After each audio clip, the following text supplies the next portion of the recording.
네, 안녕하세요, 이병진입니다. 오늘 제네시스 G80 2.2 디젤 모델을 좀 가지고 왔습니다. 2.5, 3.5 터보 가솔린 그리고 2.2 디젤 이렇게 라인업이 파워트레인이 세 가지인데요. 2.5와 3.5 터보는 기존에 이미 설명을 좀 드렸죠. 영상으로 소개를 드렸습니다. 근데 사실 2.2 디젤 예전에 비해서 판매가 좀 주춤하기도 하지만 그래도 어떤 효율성 그리고 어느 정도의 상품성 가치가 있는지가 좀 궁금해서요, 2.2 디젤을 끌고 왔습니다. 사실 겉모습이나 인테리어는 기존의 2.5나 3.5 터보 모델하고 큰 차이가 없기 때문에 주행을 하면서 디젤 특유의 그 진동, 소음 그런 거에 대한 대책은 어떤지, 그리고 실제 효율성과 출력 성능이나 그런 느낌은 어떤지가 사실 관건이죠. 중요하잖아요. 2.2 디젤 모델을 살만한지, 과연 어떤 정도의 가치가 있는지 확인을 해보겠습니다. 우선 겉모습부터 그래도 간략하게 보고 가죠. 리뷰 중인 모델은 무광이에요. 짙은 회색인데 무광 필름을 씌운 듯한 그런 페인팅이 되어 있습니다. 실제로 그냥 관리할 때는 상당히 편할 것 같습니다. 두 줄 라인이 포인트인 G80의 디자인 언어는 동일합니다. 커다란 이 방패 같은 캐스케이팅 그릴, 앞 그릴 옆으로 그냥 붙어 있는 듯한 두 줄의 선명한 방향지등이 깜빡깜빡하고 있고요. 저 커다란 프론트 그릴과 더불어서 이 앞범퍼 아래에 격자 무늬의 저 공기 흡입구 같은 저 부분이 상당히 길고 넓고 커서 차가 더 좀 당당한 존재감을 좀 발휘하죠. 길이는 4995mm고요. 너비 폭은 1925mm입니다. 1925mm 보다도 더 좀 낮고 넓어 보이는 그런 느낌이에요. 높이는 1465고 이 실내의 크기를 가늠하는 휠 베이스는 3010mm입니다. 3m가 넘기 때문에 기본적으로 패밀리 세단으로 여유있고 넉넉하게 타기에 아주 알맞은 넉넉한 크기죠. 옆을 보면 이 2.2 디젤 모델 같은 경우에는 휠이 18인치와 19인치 중에서 선택이 가능합니다. 지금 이 리뷰 중인 모델은 24550R 18인치 타이어가 앞뒤에 들어가 있고요. 승차감이나 연비 효율성 측면에서 장점이 있을 겁니다. 이렇게 앞핸더 뒤쪽으로도 방향지등을 켜면 크고 선명하게 두 줄 라인이 깜빡깜빡 하고요. 다른 부분은 기존의 G80과 차이점은 없습니다. 저는 이 뒷모습 약간 쿠페 같은 느낌의 매끈하고 날씬한 이 트렁크로 떨어지는 이 C필러 라인, 지붕선이 되게 매력적이고 좋은 것 같아요. 그리고 보시면 이 테일 램프가 뒤에서 봐도 그리고 옆에서 봐도 이 방향지시등이 워낙 길고 선명하고 넓게 깜빡깜빡해서 다른 사람들한테 내 차의 상태를 보여주기에는 아주 좋은 것 같습니다. 제네시스 G80 AWD라고 하는 배지는 붙어 있는데 파워트레인에 대한 언급은 없습니다. 2.2 디젤을 알리는 레터링은 없습니다. 배기구는 그냥 저렇게 치장을 해둔 상태고요. 실제 배기구는 아래에 숨겨져 있습니다. 그 외에 다른 부분은 없어요. 2.2 디젤이라고 해서 나 디젤이요 보여주는 부분은 없으니까 그러면 실내로 한번 들어가 보죠. 자, 실내가 상당히 화려하죠. 지금 이 모델은 2.2 디젤에서 구입할 수 있는 가장 비싼 모델이라서 7천만 원이 훌쩍 넘습니다. 하지만 시작가를 보면 기본 가장 배기량이 작은 가솔린 엔진을 베이스로 그 위에 엔진도 추가금을 내고 선택을 하고 그런 건데, G80 2.5 터보 같은 경우는 5,390만 원부터 시작을 합니다. 거기에다가 지금 이 2.2 디젤 모델은 엔진 값이 250만 원이 붙어요. 5,640만 원이 되고, 거기에 원래 뒷바퀴 굴림 베이스인데 지금 이 모델은 AWD 네 바퀴 굴림이잖아요. 사륜 시스템을 집어넣으면 280만 원이 더해집니다. 그러니까 그냥 2.2 디젤 기본에 사륜 구동만 선택을 해도 5,920만 원, 거기에다 19인치 휠을 만약에 끼면 70만 원이 더해지니까 5,990만 원이 됩니다. 그런데 이 모델은 화려한 실내 인테리어와 갖출 수 있는, 넣을 수 있는 모든 옵션을 다 넣었기 때문에 7천만 원이 훌쩍 넘는 꽤나 고급스러운 디젤 G80입니다. 볼록 올라와 있는 사이에 방향지등이 있는데요. 실내 한번 둘러보고 바로 주행을 좀 시작할게요. 시동 버튼을 눌러서 시동을 켜고, 지금 시동을 잠깐 켜서 공회전을 시켰는데요. 실내로 파고드는 진동과 소음은 꽤나 준수합니다. 아, 디젤이구나 하는 이 느낌이 시트 방석 부분을 통해서 살짝 진동은 느껴지는데, 소리도 디젤이야? 라고 얘기해서 들으면 아, 디젤이구나 느껴질 정도예요. 그러니까 이 실내의 정숙성에 대한 대책이나 대비는 잘했어요. 여기 이중 접합 유리를 사용을 했고요. 뭐 기존의 레이아웃은 동일합니다. 12.3인치 디지털 계기판이고요. 주행 모드에 따라서 계기판 디자인이 좀 달라집니다. 보여드릴게요. 지금 스포트, 에코, 커스텀, 컴포트. 보통 요즘에 현대기아차 같은 경우에는 이 드라이브 모드 버튼을 꾹 누르고 있으면 뭐 스마트 주행 모드로 바뀌고 그런 게 있는데, 그런 것까지는 없습니다. 엔진 회전수는 디젤 모델답게 6000rpm 중에서 4500rpm부터 레드존이 시작이 됩니다. 그리고 옆으로 14.5인치짜리 가로로 아주 길고 시원한, 그리고 선명한 느낌의 터치 디스플레이 모니터가 있습니다. 이렇게 보면 이게 터치도 되긴 되는데, 이 운전석에서 이 안쪽으로, 대시보드 안쪽으로 이렇게 쑥 들어가 있어서 이 손가락을 직접 대고 뭔가 조작을 하기에는 좀 거리감이 좀 느껴지긴 합니다. 이 모니터 안에 메뉴들은 기존의 제네시스 현대기아차에서 보여주고 있는 모든 메뉴가, 최신 메뉴가 다 들어가 있어요. 설정 정도만 볼까요? 설정 안에 들어가면 차량 내비게이션, 사운드, 기기 연결, 워낙 본인의 취향과 상황에 따라서 할 수 있는 설정이 많아서요. 이게 좀 특이하더라고요. 운전자 보조 보면 여기 스마트 크루즈 컨트롤이 있는데요. 이게 드라이브 모드 연동이 있고 운전 스타일 연동이 따로 있습니다. 운전 스타일 연동으로 들어가 보면 본인의 운전 스타일에 맞춰서 뭔가 조절을 할 수가 있어요. 운전자 보조, 차간 거리는 앞차와 좀 가깝게 할 거냐 멀게 할 거냐도 4단계까지 조절이 가능하고요. 가속 강도도 약하게 할 거냐 강하게 할 거냐를 5단계로 조절이 가능합니다. 그리고 이 반응 속도도 느리게 할 거냐 빠르게 할 거냐, 이렇게 항목을 저장을 하면 반자율 주행 장치를 사용을 할 때 그 느낌대로, 지금 운전 스타일대로 반응을 하죠. 계기판 같은 경우에도 입체 계기판, 지금 입체 효과가 강하게 되어 있는데요. 이 화면으로는 어떻게 보이실지 모르겠어요. 지금 이게 강한 거고요. 강하게 끄기, 보통. 실제로 보면은 그냥 약간 좀 특이하다 싶은 그런 계기판의 입체 효과가 있기는 합니다. 이 14.5인치의 가로로 긴 모니터는 화질 선명하고 터치 반응도 괜찮고요. 구성도 나름 깔끔합니다. 군더더기가 별로 없어요. 이렇게 아래로 보면 이 우드 트림, 나무 느낌이 상당히 많이 살아있는 우드 트림으로 이렇게 시장을 해놨는데, 여기에 이렇게 볼록 해가지고 가운데에 방향지시등을 켜놨죠. 이런 구성은 좋은 것 같아요. 이쪽 깔끔하게 시동 버튼도 있고, 그리고 이 공조장치 자주 쓰는 버튼들도, 물리 버튼들도 이렇게 빼놨고요. 맵, 내비, 라디오, 미디어, 셋업을 이렇게 딱 누르면 바로 이렇게 설정 메뉴로 들어가죠. 여기 이게 액정 디스플레이 모니터잖아요. 근데 여기 통해서 이렇게 누르면 터치면서 정전식이에요. 약간 물리적인 햅틱 반응이 옵니다. 이걸 통해서도 활용을 할 수가 있고, 통풍 3단계 있고요. 열선 3단계 당연히 있죠. 스티어링 휠 열선도 2단계까지 돼 있고, 공기청정 모드 있습니다. 자, 그리고 카메라 화질 한번 보실래요? 보시면 여기서 이렇게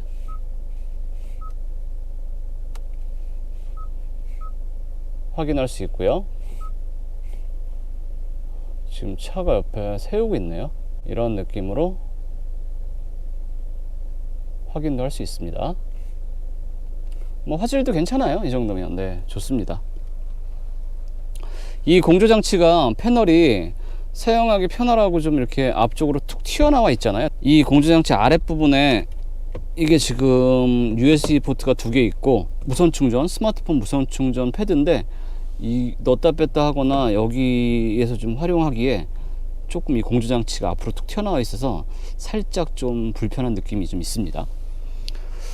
그 외에 다른 부분은 딱히 없죠. 깔끔한 구성, 풀옵션 모델이기 때문에 렉시콘 오디오가 들어가 있고요. 스웨이드로 필러와 이 천장은 이렇게 마감을 해놨고, 썬루프 한번 보여드리면, 우선 썬루프 열어보면 천장의 한 절반 정도는 그래도 커버하는 것 같아요. 꽤 여유 있고 큰 썬루프가 적용이 되어 있습니다. 열어볼까요? 열면 뭐 요 정도만 열립니다. 이게 루프가 워낙 쿠페처럼 매끈하게 뒤로 떨어지다 보니까 구조적으로 썬루프가 더 많이 열리긴 쉽지 않죠. 여기 뭐 반자율 주행 장치 관련한 버튼, 다이얼, 인포테인먼트 버튼 모여 있는데 이 플라스틱 질감이 이게 좀 제네시스 G80이라는 그 네임밸류 이름값을 좀 생각하면 조금 더 고급스러워도 좋지 않았을까 하는 그런 느낌이 있어요. 아, 그리고 실제로 제가 좀 써보니까 터치 컨트롤 다이얼과 이 버튼으로 사용을 합니다. 돌려서 메뉴를 확인도 할 수 있고요. 그리고 누르면 그 메뉴에 들어가기도 하고, 뭐 이게 백도 있고, 바로 이렇게 홈 버튼 누르면 바로 홈으로 가고. 근데 이게 실제로 좀 쓸 때는 그냥 여기에서 이렇게 눌러서 돌리는 거잖아요. 이게 좀 약간 불편한 감이 없지 않아 있더라고요. 이게 뭔가 이렇게 누르면 살짝 좀 튀어 올라와서 손에 잡고 이렇게 돌리거나 그러면 더 쓰기가 쉽지 않았을까 하는 좀 아쉬움이 있는데, 이런 건 조금 개선이 됐으면 좋겠습니다. 드라이브 모드 버튼은 뭐 이쪽에 따로 빼놨고, 이 PRND 다이얼 방식의 돌리는 기어 노브, 컵홀더 2개 있고, 자, 스티어링 휠 락 트락을 한번 보고 출발을 하죠. 자, 이 상태에서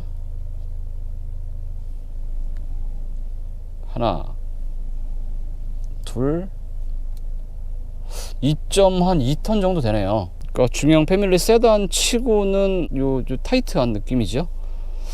이게 실제 주행할 때는 어떤 느낌인지, 그럼 바로 한번 운전을 한번 시작해 볼게요.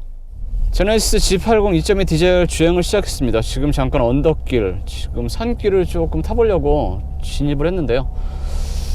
파워트레인은 2.2 디젤의 8단 자동 변속기가 호흡을 마치고 있고요. 최고 출력은 210마력입니다. 최대 토크가 45.0kg/m 토크예요. 45토크. 그러니까 이 5m에 육박하고 휠베이스 3m가 넘는 제법 적지 않은 덩치의 패밀리 세단이잖아요. 45토크라고 하면 뭐 넘치지도 그렇다고 뭐 아쉽지도 않은 뭐 적당한 출력일 거라고 제가 예상을 했는데, 타보니까 딱 그렇습니다. 우선 실내 정숙성은 뭐 2.2 디젤 치고는 조용해요. MVH에 신경을 많이 쓴 흔적이 보이고요. 공회전, 정차 중에는 뭐 진동이나 소음이 크게 없는데, 실용 영역 구간 있죠. 2000rpm 전후, 거기에서 이렇게 가속을 해보면, 그러면 이 디젤 특유의 그 갤갤거리는 소리가 살짝 더 좀 커지긴 합니다. 하지만 이 정도는 효율성 좋은 디젤 엔진을 타려면 감수해야 되는, 그리고 충분히 감수할 만한, 이해할 만한 정도의 수준이에요. 핸들은 부드러워요. 전체적으로 부드럽게 반응을 하는데 가볍진 않습니다. 가벼움과 무거움 중에 선택을 하라면 좀 묵직한 편이고요. 하체는 전체적으로 승차감 위주의 세팅인데요. 그렇다고 물렁물렁하거나 뭐 말캉말캉해서 편안하기만 하진 않습니다. 그 터보 렉이 좀 있습니다. 이게 주행 중에 급가속을 좀 하려고 하거나 뭔가 순간순간 치고 나가려고 할 때 반의 반 템포 정도 조금 숨을 머금었다가 훅 튀어나가는 그런 좀 터보 렉이 있고요.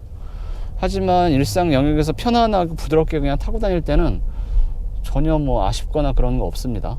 편안해요. 이 18인치와 19인치 중에서 지금 18인치 타이어를 끼고 있거든요. 그러다 보니까 더 승차감 차원에서 말랑말랑하고 부드러운 느낌이 있는 것 같아요. 18, 19 중에서 굳이 선택을 하라고 하면 저는 18인치도 충분히 좋을 것 같습니다. 연비가 이 18인치 AWD 모델 같은 경우에는 1리터로 13km를 달릴 수 있다고 해요. 자, 그러면 2.5 터보와 좀 비교가 되죠. 2.5 가솔린 터보가 똑같이 AWD 시스템에다가 18인치 타이어를 끼면 표준 연비가 리터당 10.1km더라고요. 그러니까 약 한 3km 좀 차이 나죠. 고민을 해봤습니다. 3.5 터보는 뭐 제일 윗급이고 좋긴 하지만 연비도 좀 떨어지고 비싸잖아요. 그러니까 2.5 터보와 2.2 디젤 중에서 고민을 많이 하실 텐데, 주행거리가 최소 1년에 3만 km 이상 좀 많이 달리시는 분들은 2.2 디젤이 뭔가 장점이 좀 있을 것 같고요. 이제는 뭐 예전에는 디젤 뭐 최소 2만 km 이상 타면 디젤이 효과가 있다, 뭐 장점이 있다라고 했는데, 이제는 그렇지도 않은 것 같아요. 이게 디젤과 휘발유의 이 유류비 차이도 크게 나지 않을 뿐더러 요즘에는 이 가솔린 엔진도 워낙 효율성이 좋아져서 지금 이 G80 같은 경우에도 보면 2.5 터보와 2.2 디젤이 리터당 3kg쯤 차이가 나는데 뭐 적지 않은 차이긴 하죠. 하지만 2.5 터보의 그 부드럽고 조용하고 이 디젤 특유의 뭔가 감소해야 되는 정숙성이나 안락함이나 그런 것들이 결이 다르니까요. 지금 이 2.2 디젤만 놓고 봤을 때는 이 G80 2.2 디젤은 충분히 패밀리 세단 편안하게 타고 다니기에 안락하고 편하고 부드럽고 좋습니다. 하지만 가솔린 모델에 비하면 결이 달라서 조금은 감수해야 되는 부분이 있죠. ISG 되게 활성화가 적극적이에요. 꺼질 때는 뭐 약간 푸드득거리면서 방석이 좀 이렇게 흔들리는 그런 느낌이 좀 들게 꺼지고요. 켜질 때는 의외로 좀 빠르고 부드럽게 잘 켜집니다. 제 지인이 만약에 2.2 디젤과 2.5 터보 중에 고민한다, 주행거리 3만 킬로 이상 1년에 타니? 라고 해서 탄다고 하면, 그러면 뭐 2.2 디젤 사라. 하지만 그렇지 않으면 그냥 2.5 터보 가솔린 사서 잔잔하고 조용하고 부드럽게 타고 다니라고 할 것 같아요. 이게 지금 엔진 가격이 옵션으로 2.5 터보 모델에다가 2.2 디젤을 살려면 250만 원이 더해지잖아요. 엔진 값이 250만 원 더 비싸다는 얘기입니다. 정차 중이고 공회전 중인데 브레이크 페달을 밟고 있는 발끝으로 가르르 거리는 그 디젤 특유의 어쩔 수 없는 한계죠. 그 진동이 가냘프게 들어오는 요런 게, 제가 오랫동안 지금 승용 디젤을 타고 있는 입장에서 컨디션이 좋을 땐 상관없는데요. 약간 컨디션이 안 좋고 피곤하고 할 때는 이런 디젤의 어쩔 수 없는 구조적으로 전해지는 진동과 소음이 몸에서 좀 피곤하게 느껴질 때가 있습니다. 변속기 뭐 8단 자동 변속기인데 그냥 무난합니다. 무난해요. 예, 뭐 빠릿하지도 않고 그렇다고 느리지도 않고요. 그냥 이 45 토크의 210마력이라고 하는 2.2 디젤과 부드럽고 편하게 매칭이 잘 돼서 적당하고 편안하게 그냥 이 출력을 내고 타이어를 굴리는 그런 특성을 품고 있습니다. 정리해보죠. 오늘 정리 뭐 명확하네요. 예. 그냥 두루두루 편하고 뭐 만만하고 효율성 괜찮고요. 1리터에 13km면은요. 하지만 저는 주행거리가 1년에 3만 km 이하면 그냥 2.5 터보 가솔린 G80의 가솔린 차를 타시고, 3만 km가 넘으면 그럼 2.2 디젤도 고민해 보셔서 선택하셔도 괜찮을 것 같다 말씀드릴게요. 승차감은 아까 말씀드렸죠. 기본적으로 그냥 안락하고 편한데 이렇게 방지턱 한번 넘어보면 이런 느낌이에요. 이런 방지턱, 이 정도 크기와 어떤 이 높이의 방지턱이구나 라는 건 알겠지만, 이 필터링이 되게 잘 돼서 실내에서 거칠게 느껴지는 부분은 없습니다. G80 2.2 디젤 나온 지는 좀 됐지만 제가 개인적으로 좀 궁금하고, 그리고 뭐 요즘에 디젤 엔진이 사양길에 접어들었다고 하지만 최소 10년 이상은 존재하고 이 효율성 좋은 파워트레인이 이어지긴 할 거거든요. G80 2.2 디젤 리뷰 이쯤에서 정리하겠습니다. 영상이 도움이 되셨다면 구독과 좋아요 부탁드리고요. 조만간 다른 영상으로 찾아뵙겠습니다. 날씨 좋다. 고맙습니다.